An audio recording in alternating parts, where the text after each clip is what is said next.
All right, I would like to thank everyone for being here today for Johnny's IEP. I am Adam Thomas. I am Johnny's APE teacher, and I am here to share some data that I've collected with Johnny over the past 20 sessions in our PE class.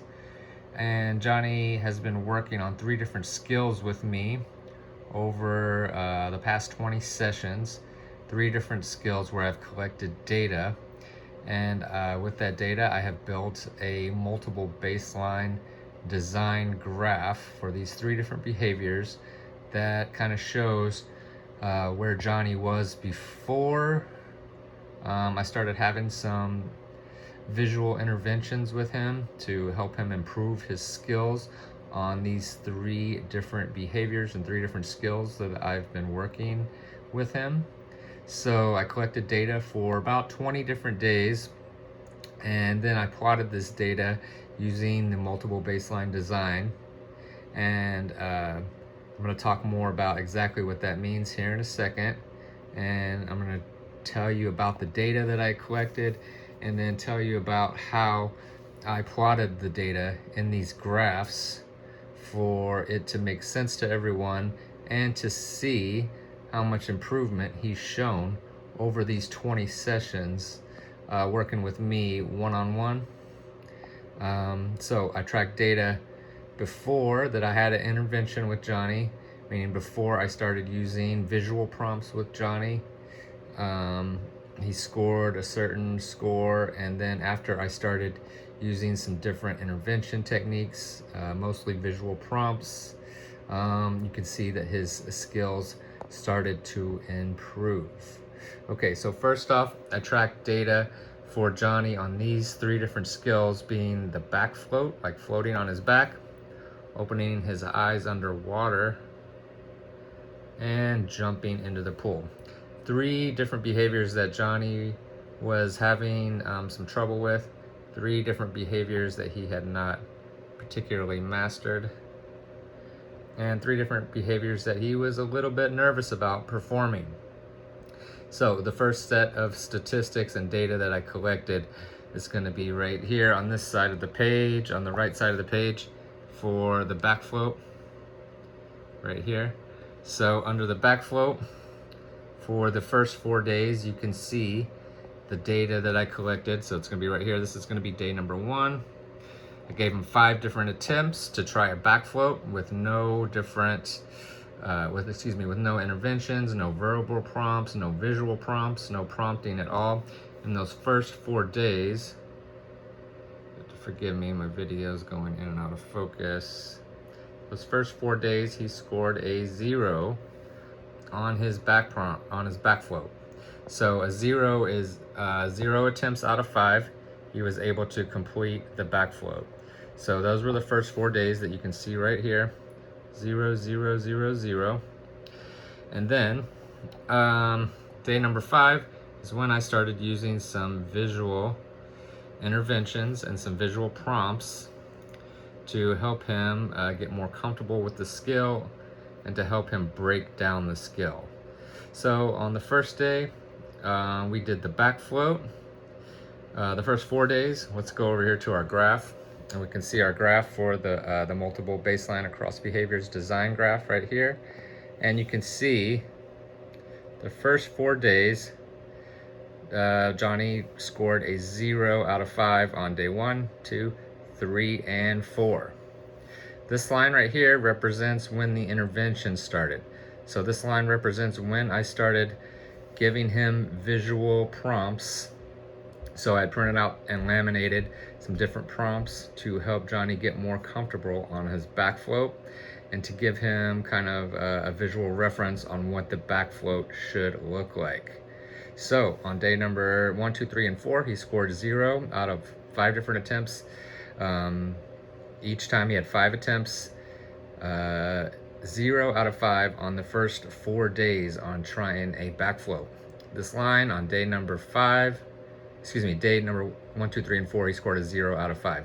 On day number 5 is when I started using the interventions, meaning using the visual prompts. And when using the visual prompts, Johnny did become more comfortable And you can see here on day number 5, he started to show more improvement, right? So on day number 5, he got 1 out of 5. You can see here, then 2 out of 5. Slowly getting better with the visual cues. 3 out of 5, up to 4 out of 5. Had a dip down in his score here, but you can see his improvement kept going up, up, up, up. Our last 5 days of the day 20, day 15 through day 20, he was able to 5 out of 5 times do a back float. So this is how I track the data, and so this is what you're seeing here on the graph. Okay, so the next skill that we went to is going to be opening eyes underwater. So the first 7 days, Johnny was able to open his eyes 1 time underwater, and this is without any prompts or any interventions by myself from me.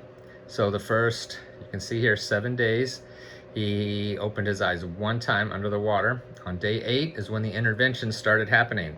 So right here on this blue line on our graph, this is when our interventions started happening for opening his eyes underwater. Okay, so here we go, the beginning. This is before any interventions. This is me just saying, hey Johnny, put your head in the water and open your eyes. After our intervention and me giving him some visual prompts, he was able to start showing some improvement. You can see here on day number, let's see, what was it? Day number 10 is when we started seeing that Johnny was getting more comfortable with the interventions, and he was able to put his head underwater 1 out of 5 times, 2 out of 5 times, 2 out of 5 times, 3 out of 5 times, 4 out of 5 times, had a little dip here, but then coming back strong 4 out of 5 times, and then 5 out of 5 times with visual prompts, Johnny was able to get his head under the water and open his eyes. All right, so the last behavior that I recorded data on is going to be jumping into the pool. So our first 10 days, I tracked data right here. You see our first 10 days, Johnny was not able to jump in the pool at all, right? Let's look at our graph here. Our first 10 days, you can see right here, this is the frequency, how many times out of 5 he was able to jump in. This is the day right here on our x-axis here. So the first 10 days, Johnny was not able to jump in the pool at all. After this line right here, showing when the intervention started, day number 11, with the visual cues and the visual prompts that I was able to give Johnny, he started feeling more comfortable in the water, and we started seeing improvement. So right here on day number 11, 1 out of 5 times, he actually he was actually able to jump into the pool. So he jumped into the pool here, jumped into the pool here. Day number 2, jumped in the pool 2 out of 5 times. Day number 3, day 11, day 12, day number 14, 2 out of 5 times, up to 3 out of 5 times, up to 4 out of 5 times, and then the last 2 sessions, 5 out of 5 times. Johnny got more comfortable jumping into the water, which was really, really great to see. Really great to see Johnny having this nice little upward trend and momentum of him learning and getting more comfortable with his skills in the water. So this was my multiple baseline design graph for 3 different behaviors for Johnny, being the back float, opening the eyes under the water, and jumping into the pool. I hope this data made sense to you today.